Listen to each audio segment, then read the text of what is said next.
नमस्कार जय जगन्नाथ मु सोनी आपन स्वागत करछि Soni kitchen and blog channel को आशा करछि जगन्नाथ कृपार आपण मैंने समस्ते भल थे जो था भल था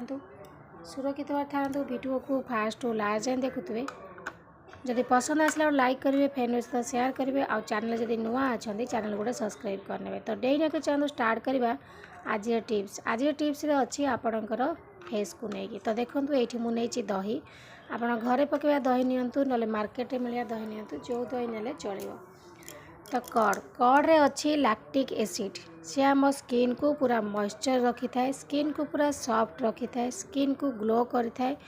आउ डेड स्किन मध्य आपणकर फेस रु रिमूव करता आपणकर हाथ आउ पाद फांका जो पिठी जगह टैनिंग पड़ जाए तो ताकू से जगह आप लगे आपणकर टैनिंग दूर हो स्किन को पूरा ग्लो कर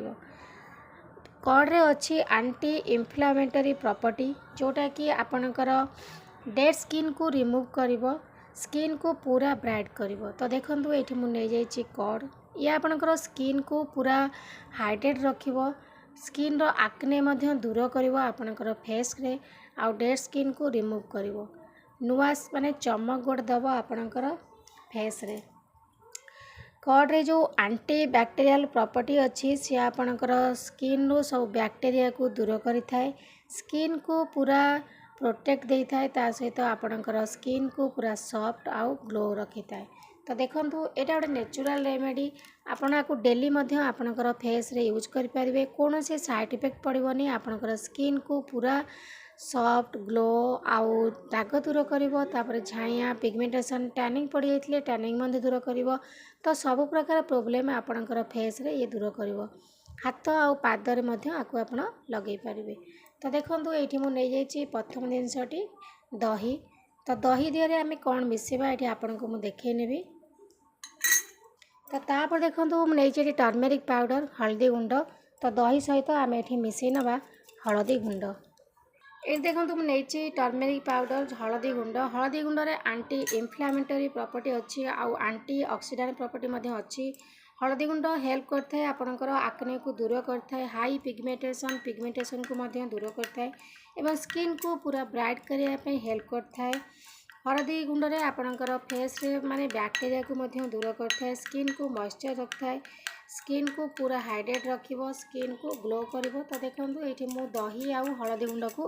भल से मिसई नेगली मिसई सारा पर आपणकर फेस रे आपको लगातु भल भाव में मसाज करनियंतु मसाज कर सारा पर अध घंटा छाड़ी दियंतु अध घंटा पर आपणकर फेस को टिके लुक वार्म पानी धोई नियंतु जस्ट टिके नख उषुम पानी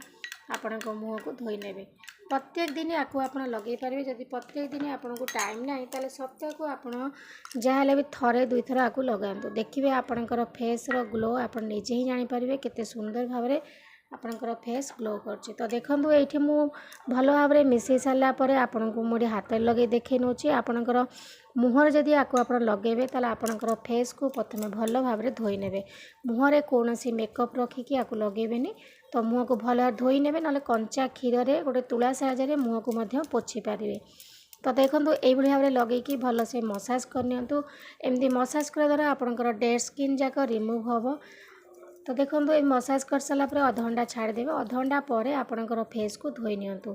धोईकी माने 2-3 4 थर लगातु लगे सारा पर आपणकर फेस रे फरक आप निजे ही जानीपर देखो ये मसाज करने गली अध घंटा पर आपन को धोईकी देखे नेबे